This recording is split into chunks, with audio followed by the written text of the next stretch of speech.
আপনার স্বামী সবচেয়ে উত্তম স্বামী, সেরা স্বামী। হাজব্যান্ড হচ্ছে আপনার হাজব্যান্ডের সেরা হাজব্যান্ড, এটা বলতে শেখেন। যদি আপনি আপনার হাজব্যান্ডকে আজকে সাপোর্ট দেন, আগামীতে সে সেরা হবে। যদি আজকে খোটা দেন, আগামীর সবচেয়ে জঘন্যতম পুরুষ সে হবে। ঠিক কিনা বলেন?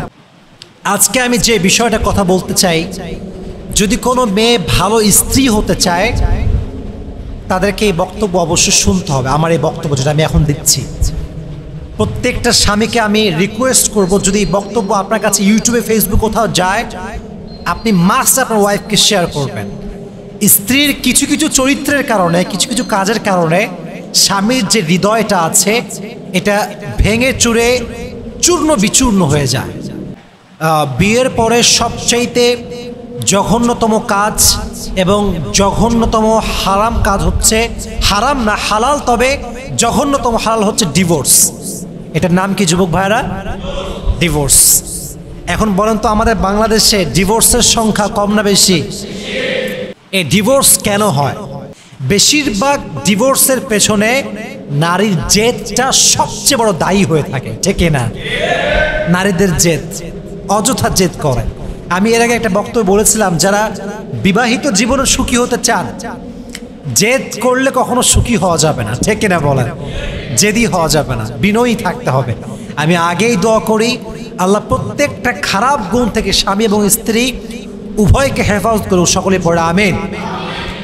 তবে মূলত আজকে আমি যে বিষয়টা কথা বলতে চাই, যদি কোনো মেয়ে ভালো স্ত্রী হতে চায়, তাদেরকে এই বক্তব্য অবশ্যই শুনতে হবে। আমার এই বক্তব্য যেটা আমি এখন দিচ্ছি, প্রত্যেকটা স্বামীকে আমি রিকোয়েস্ট করব, যদি এই বক্তব্য আপনার কাছে ইউটিউবে, ফেসবুক কোথাও যায়, আপনি মাস্ট আপনার ওয়াইফকে শেয়ার করবেন। স্ত্রীর কিছু কিছু চরিত্রের কারণে, কিছু কিছু কাজের কারণে স্বামীর যে হৃদয়টা আছে এটা ভেঙে চুরে চূর্ণ বিচূর্ণ হয়ে যায়। কি কি কাজ, সে কাজগুলো আমরা জাস্ট প্রেসাইজলি জানব। নাম্বার 1, স্ত্রী যে কাজে স্বামীর মনটা ভেঙে চূর্ণ বিচূর্ণ হয়ে যায়, সেটি হচ্ছে এই, দেখবেন অনেক স্ত্রী স্বামীকে অবহেলা করে। এরকম স্ত্রী বাংলাদেশে আছে না নাই? প্রচুর পরিমাণে অবহেলা করে। আমি বিশ্বাস করি, আপনি যাকে ভালোবাসবেন সে হচ্ছে আপনার জীবনের সবচাইতে গুরুত্বপূর্ণ মানুষ। আর একজন ভালোবাসার মানুষ সব সহ্য করতে পারে, বাট ইগনোর এবং অবহেলা সহ্য করতে পারে না। ঠিক না বলো? আপনি স্ত্রী হয়ে আপনার স্বামীকে ইগনোর করতে পারবেন না। No, you can do that. You don't have the right to do that. আপনার সবচাইতে প্রায়োরিটি লিস্টে ফার্স্ট যে নাম থাকবে, সেটার নাম হচ্ছে আপনার হাজব্যান্ড। প্রত্যেকটা বোনকে বলবো, স্বামীকে গুরুত্ব দেন। যেই মেয়ের স্বামী বেঁচে আছে, তার জীবনে তার আত্মার দাম আছে, তার শরীরের দাম আছে, তার চরিত্রের দাম আছে, তার ব্যক্তিত্বের দাম আছে। যার স্বামী যখন মারা যায়, সমাজের কাছে সবচাইতে অবহেলিতা মেশে হয়ে যায়। ঠিক কিনা বলেন?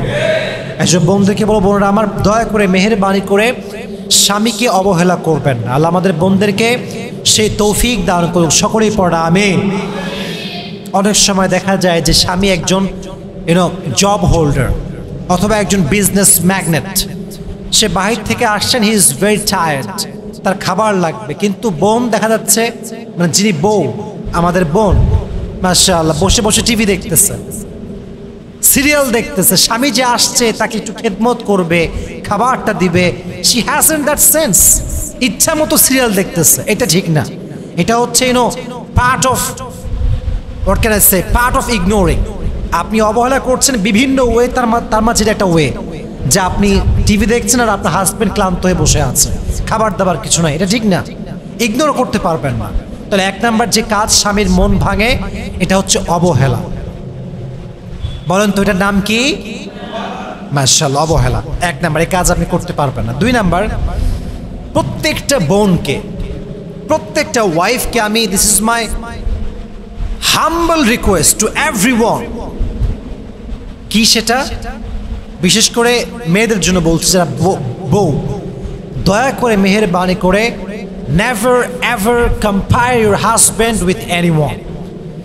নিজের স্বামীকে কারোর সঙ্গে কোনো তুলনা করা যাবে না। অনেক মেয়ে আছে দেখবেন স্বামীকে বলে, আরে আমার বান্ধবীর স্বামীকে দেখো, সরকারি চাকরি করে, আইফোন কিনে দিয়েছে, লেহেঙ্গা কিনে দিয়েছে, দামি গাড়িতে করে ঘোরাচ্ছে, রেস্টুরেন্টে খাওয়াচ্ছে। No, you cannot compare your husband with anyone.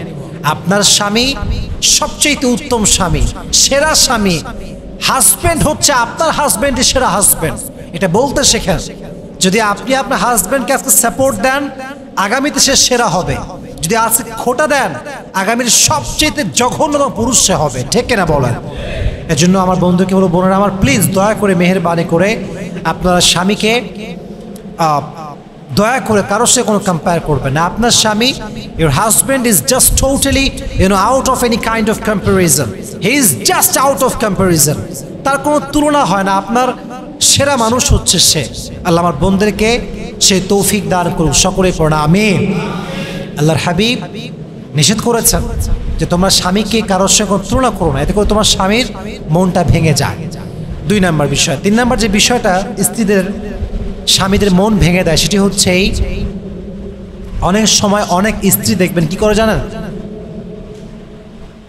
নিজের আব্বা আম্মা আসলে খুব যত্নশীল, শ্বশুর শাশুড়ি আসলে আর চোখ তুলেও তাকায় না। এরকম মেয়ে বাংলাদেশে আছে না নাই? অনেক আছে। শ্বশুর শাশুড়ি আসলে না কোনো সেবা করবে না, ভাত আগায় খাওয়াবে না, ভালো রান্না করবে না। বাট নিজের আব্বা আম্মা আসলে বাপ রে বাপ, যত আইটেম আছে, গরুর গোস্ত, মুরগির গোস্ত, হাঁসের গোস্ত, চিংড়ি মাছ, আলু ভর্তা, ডাউল, ডিম, একাকার অবস্থা। কিন্তু শ্বশুর শাশুড়ি আসলেন না, ওই মায়াটাই থাকে না। এটা খুবই খারাপ জিনিস। স্বামী এটাকে অনেক অপছন্দ করে। স্বামীর জীবনের বড় একটা অংশ হচ্ছে আব্বা এবং মা।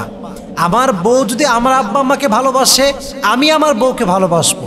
আমার আব্বা আম্মাকে যদি আমার বউ সম্মান না করে, আমার মন থেকে যে ভালোবাসাটা আসতো, এটা কখনো আসবে না। ঠিক না বলেন যুবক ভাইরা? তাহলে আমার বোনদেরকে অনুরোধ করব, মেহেরবানি করে আপনার স্বামীর যেই রিলেটিভস আছে, স্পেশালি প্যারেন্টস, এদের প্রতি আপনার কেয়ারিং হতে হবে, লাভিং হতে হবে। আল্লাহ আমাদের বোনদেরকে এটা বোঝার তৌফিক দান করুক। সকলেই মন খুলে পড়া আমিন। তাহলে 1 নাম্বার বললাম, স্বামীকে ইগনোর করা যাবে না। 2 নাম্বার কারণ বললাম, যে কোনো স্বামীর মন ভেঙে যায়, সেটা হচ্ছে স্ত্রী যখন স্বামীকে অন্যের সঙ্গে কম্পেয়ার করে। এটা হচ্ছে 2 নাম্বার। 3 নাম্বার হচ্ছে, মেহেরবানি করে প্রত্যেকটা বোনকে বলবো, নিজের স্বামীর যে রিলেটিভস আছে, আত্মীয় স্বজন আছে, এদের সঙ্গে আপনি ভালো ব্যবহার করেন। এবং আরেকটি বিষয়, এটা খুবই গুরুত্বপূর্ণ, সেটা হচ্ছে স্বামী যা চায় তার বিরুদ্ধাচারণ করা। এটা মারাত্মক বড় ফিতনার জিনিস। সেটা কি জানেন? অনেক মেয়ে দেখবেন বেপর্দায় চলে। স্বামী চায় আমার বউটা পর্দা করুক, পর্দা করে থাকুক, বউ মানতে চায় না। আমি বেপর্দায় ঘুরবো, সিনেমা হলে যাব, বান্ধবীর সঙ্গে আড্ডা দিব, রেস্টুরেন্টে বসে কফি খাবো, বেপর্দায়। এটা স্বামীর ইচ্ছার বাহিরের কাজ, এটা করবেন না। আল্লাহ আমাদের প্রত্যেকটা বোনকে স্বামীর আনুগত্য হয়ে চলার তৌফিক দান করুক। সকলে পড়া আমিন।